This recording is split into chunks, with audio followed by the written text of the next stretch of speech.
So I do want to take a second. If you did not have the opportunity to come up here and you needed someone to help you get your rock up here, if you would, is there anyone in here that hasn't got it up here yet? Wasn't wanting to walk all the way up here? If there is, please just raise your hand. Someone will come and help you. I didn't set anyone, but someone will, right? Y'all will help, won't you? All right. It's Mackenzie. Mackenzie will help you. Yeah, I know you will. Y'all can still come up at any point and drop those in. And so I want us to start. We need to really do a little bit of a recap, just a reminder. So we've been going over what's the vision for our church. This is not a vision that I set. This is a vision that our leadership has set. And so it's not something that they just want for our church, right? This is something that they want for you and your faith. They want you to exhibit these things not only when you're here, but also when you're at home, when you're at work. And so the first thing that we talked about is we have to seek God above all things, right? That has to be our primary pillar. You notice it's the furthest in, right? It's the nearest. That is the first thing that we have to do. In everything that we do, we have to seek God first. And then the second is empower the church. And we talked last week about the fact that there's a lot of ways that the church is empowered. One, our leadership, their goal, their job is to empower you to live out your faith. The Holy Spirit empowers us, right? But each of us, all of you and me, we are to be pouring into one another, empowering each other for the glory of God, right? So we have seek God and empower the church. You know, our Christian community is really the place where we tangibly encounter God. That's why that's our second pillar. So today we're just going to jump straight into the text. We're going to be in Galatians chapter 5. It's going to be a little bit longer reading, so y'all just bear with me. For you were called to freedom, brothers and sisters. Only do not use your freedom as an opportunity for self-indulgence, but through love become slaves to one another. For the whole law is summed up in a single commandment: you shall love your neighbor as yourself. If, however, you bite and devour one another, take care that you are not consumed by one another. Live by the Spirit, I say, and do not gratify the desires of the flesh, for what the flesh desires is opposed to the Spirit, and what the Spirit desires is opposed to the flesh. For these things are opposed to each other to prevent you from doing what you want. But if you are led by the Spirit, you are not subject to the law. Now the works of the flesh are obvious: fornication, impurity, licentiousness, idolatry, sorcery, enmity, strife, jealousy, anger, quarrels, dissensions, factions, envy, drunkenness, carousing, and things like these. Carousing. Haven't read that one in a while. I am warning you, as I warned you before. Those who do such things will not inherit the kingdom of God. By contrast, the fruit of the Spirit is love, joy, peace, patience, kindness, generosity, faithfulness, gentleness, and self-control. There is no law against such things, and those who belong to Jesus Christ have crucified the flesh with its passions and desires. If we live by the Spirit, let us also be guided by the Spirit. Let us not become conceited, competing against one another, envying one another. I think y'all probably have heard that before, haven't you? At least that last part. Right, we've heard the fruits of the Spirit. I know the kids sing a song that I still can't quite get down how to do the whole song. I'm sure they could get up here and do it for you. You know, it's interesting that right before we get to the fruits of the Spirit, and it's talking about this conflict between the flesh and the Spirit, it has this list of things that are of the flesh. And I think this is important for us to realize that when we do not serve, right, when we do not love, what does it say? All the commandments are wrapped up in what? Are summed up in a single commandment. What was that commandment? All right, love your neighbor. In this text, it's you shall love your neighbor as yourself. I heard someone out there, you went full sin Jesus. That's good. We'll never fault you for that one. You shall love your neighbor as yourself. You know, y'all probably have heard me say this before. We have this tendency in church to really fix our eyes on something in the future. We think that what Jesus did was all about heaven. And we get this idea, it's really that heaven is someplace else. And we forget that the kingdom that Jesus came to bring is something that he brought then and is continuing to expand now. The kingdom is not just in the future, it's in the present, right? What Jesus wants us to be doing is shaping the reality of our world. That's what Jesus did. He shaped the reality of his world. That's what the early Christians did. They shaped the reality of their world. And then the question arises, and here we're going to go with Jesus, okay? I want y'all to answer me. Who is our neighbor?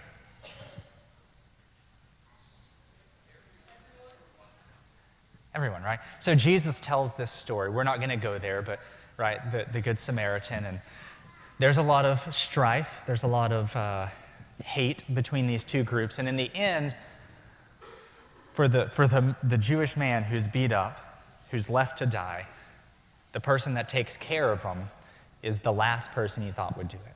And Jesus says, right, go and do likewise.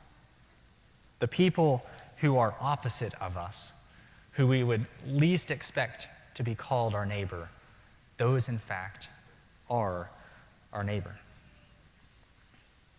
And so as we move into this, serve the world. That's our third pillar. Serve the world. I'm going to give y'all 4 things that should mark how we do this. And the first one's really easy to remember, okay? Because they're on the wall next to it. We cannot effectively serve the world in a way that shapes the kingdom, that changes the reality of our world, if we do not seek God first and we are not part of a Christian community. I mean, it's really that simple. We have to be connected with these 2 first pillars. Guys, there is a lot of people out there who do a lot of good work. There is. You know, Jesus says you're always going to have the poor with you. But our message is not just fixing a problem, is it? Kind of what Corey was talking about. The point of what we're doing is not just about fixing a problem. It's about connecting to who Jesus is. And then witnessing and sharing that with the people around us. If we're not seeking God, we don't have that connection. And I'm going to tell you right now, if we are not taking the time to put ourselves in Christian community, then what are we calling people to? Isn't this the place where we encounter God? Right here, right now, together? Jesus says where 2 or 3 are gathered. Where is he? He's there, right? He's there. Like I said, the first one's easy. Because every week you can look up and you can say, okay, first thing I got to do is seek God and empower the church. And then get ready for the third. You know, the second thing that should shape the way that we serve is realizing that service requires compassion. I don't think we're very good at this, compassion. I think we're good at pity, right? You know the difference between pity and compassion? You could have pity on someone and you just that stinks.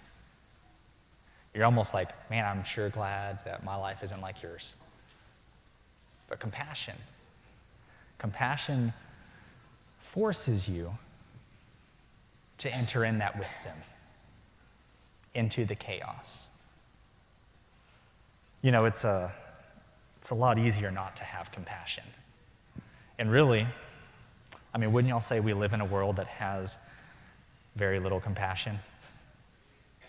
We really do. It's very little compassion. But the reality is, if we spend much time reading Scripture, if you spend much time reading the prophets, I know they're not that popular, okay? But reading the prophets, there are really good things that we can get out of that.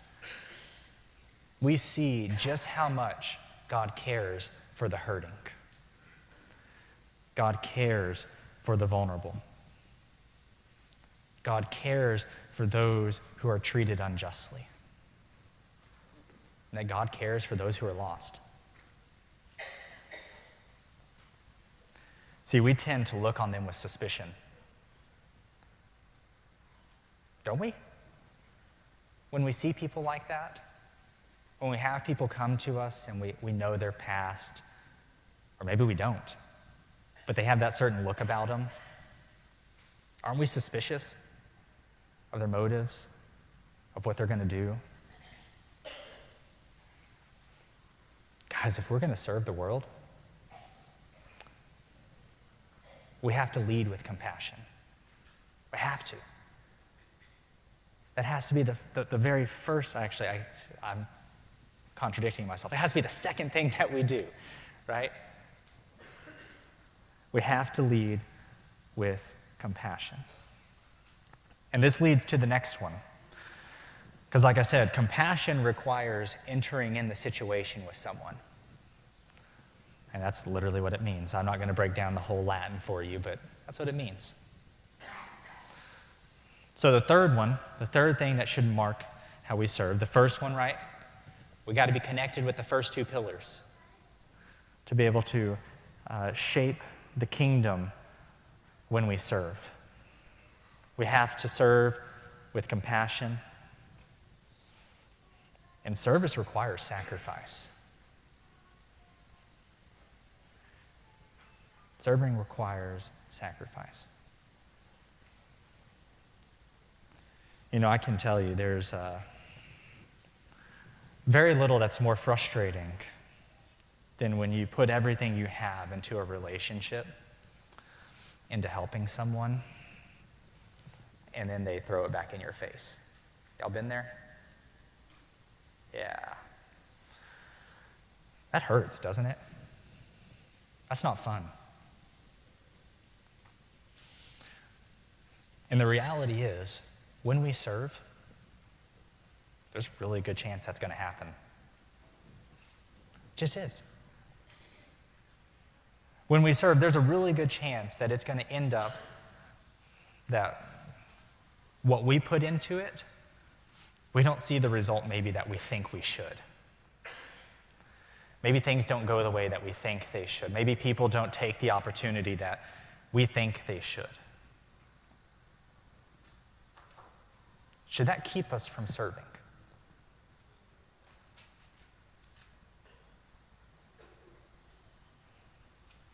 Does it keep us from serving?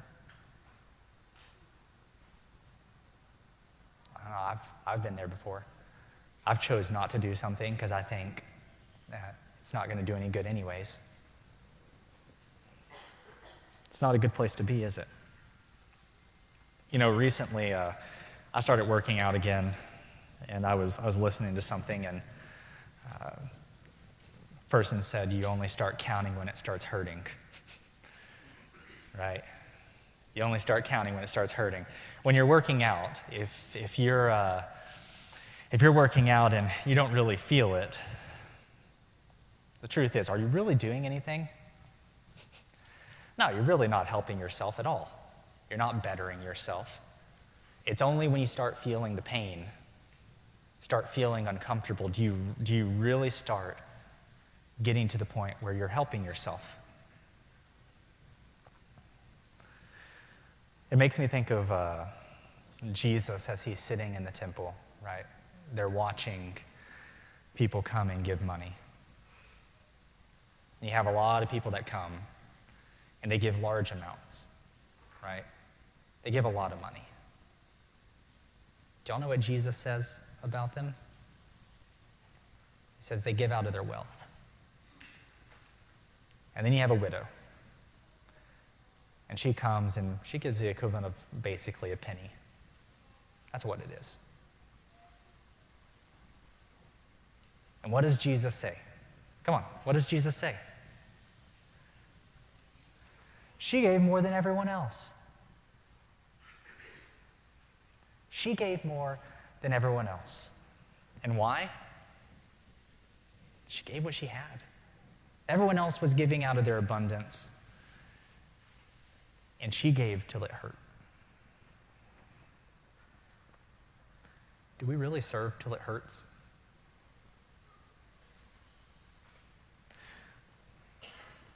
I think a lot of the time we don't. We stop short, don't we? Because the reality is we have busy schedules. Are y'all busy? I'm busy too. And it's really easy to just kind of go along with our busy schedule and say, I don't have time for that. Maybe the hurting isn't the amount of money that you give, but the fact that you have to miss something else. You ever thought about that? That to serve the world effectively, to truly serve in a way that I think reflects who Jesus is, it might mean that we need to cut some other things out. And that's going to hurt. That's sacrifice. And yet, I think we're called to give to the point that it's a little bit uncomfortable.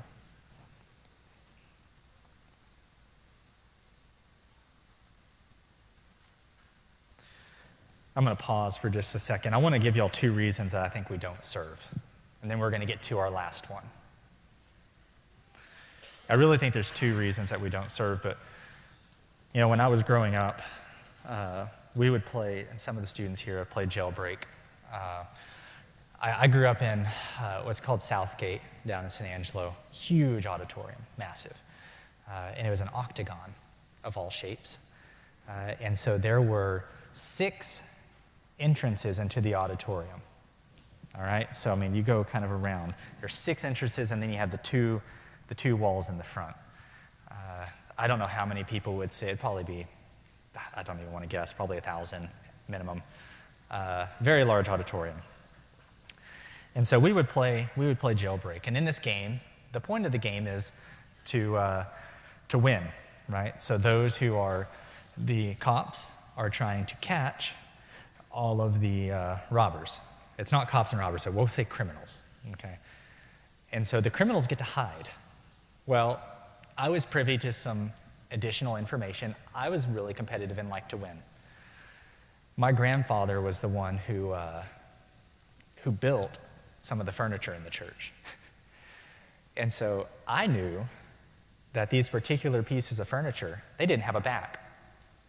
They're up against the wall, but they didn't have a back. And they're actually very spacious inside. And so while no one was looking, I would pull one out, climb in back behind there, and then there's a bar that went across the bottom, and I could push it back. And I would sit in there for 20, 30 minutes. No one ever knew where I was. But here's the problem with that. I was so caught up in winning, the rest of my team, who had all been found, just had to sit up on the stage and wait. And those who have played the game, you probably have been there, right? You're just sitting up on the stage and you just can't do anything. You're just waiting for your teammate.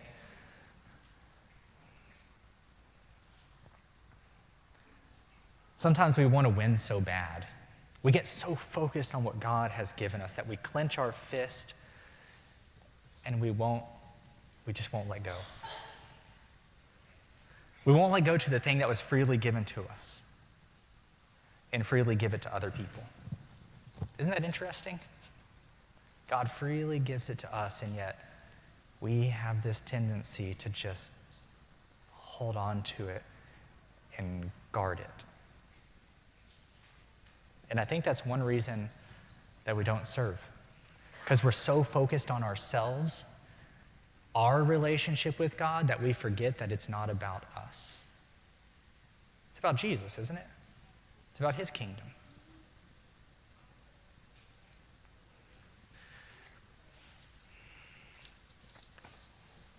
And then there's the second one, which is we tend to feel like we aren't capable of making a real impact. So why try? You know, I've heard students over the years, I ask them, why didn't you try out for basketball? Why didn't you do this? You know what their answer was? I wouldn't have made it anyways. So why try? And I think this is one that probably hits more people, maybe than the first, but we get this idea that we can't really make an impact, so why try? Both of these things, they both come from the same feeling or the same emotion. Do y'all remember back when we were talking, we were going through the Thrive series, I said that the opposite of faith is fear. Guys, the reasons we don't serve the world, they're all based out of fear. And if we want to pursue Jesus, we have to realize that we don't have to hold on to those fears anymore. We can let them go. And we can step out in faith, and he is faithful. And then there's the fourth. Almost done, guys, almost done.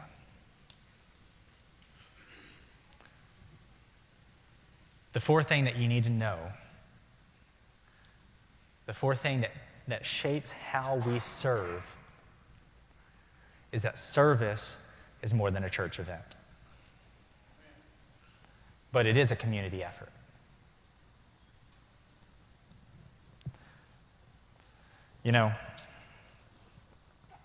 We have these rocks, and have y'all ever sat on the edge of one of the lakes, maybe in like Colorado, or I remember in Montana going with my family, and you would just, I could sit there and you could see down like 20 feet, and these rocks are just everywhere. And you might throw a couple in and you think, has no impact, right? It doesn't really do anything. But the reality is, guys, this isn't moving the water up very far, is it? But is it moving the water? It is. I'm going to tell y'all a little secret. Y'all ready for it? Our church can only be effective in serving the world if we all do it together.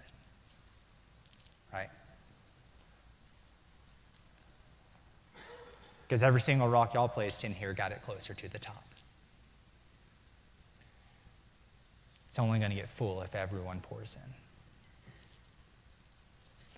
And yet what ends up happening, I think a lot of the time we turn service into a church event. Something that we do occasionally, every once in a while. And we leave it to those who may be more able-bodied or have specific skills.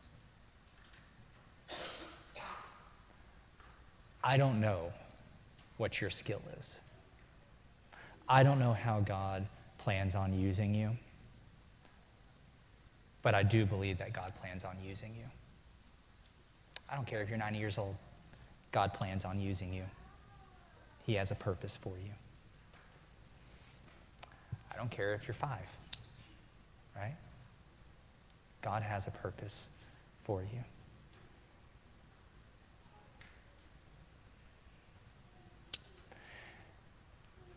Y'all, we're called to serve the world.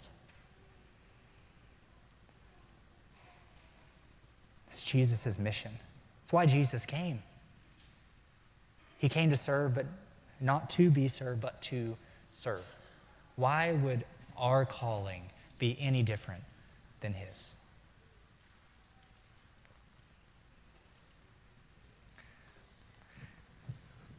And so this is it, guys.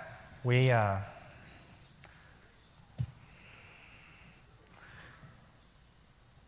made it through the 3 pillars.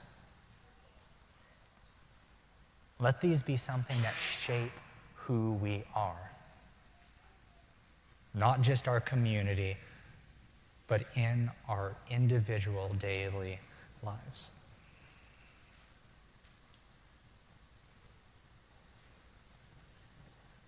You know, I think everyone wants this auditorium to be full, right? Anyone here not want it to be full? Yeah. We want the auditorium to be full. I'm going to tell you all a little secret because we're in the process of, looking for a minister. It's not going to happen because we bring someone new in. It's not. Doesn't matter who it is. You could get a superstar. It still doesn't matter. It's going to happen when we take these pillars seriously, each of us. When we seek God daily, when we stay connected to the church, and then when we're empowered, we go out and we serve the world. So I encourage you this week, serve the world. Wherever you are, wherever you go. We always take this time to have a time of prayer. Now, most of y'all walked up here, so y'all realize that movement's okay in church. It's okay to walk, all right? If you need prayers, we want to pray for you. I know Brandy told me that she's going to be having some tests coming up. And so we want to be really prayerful over that. If you have things going in your life, I know our leadership want to pray over it. If you want to make changes in your life, we want to help you. We don't have the answers necessarily, but we want to walk through it with you. And as Corey talked about, if you want to give your life, if you want to take part in that hope that we have, this is a great time to do it. So won't you come while we stand and sing?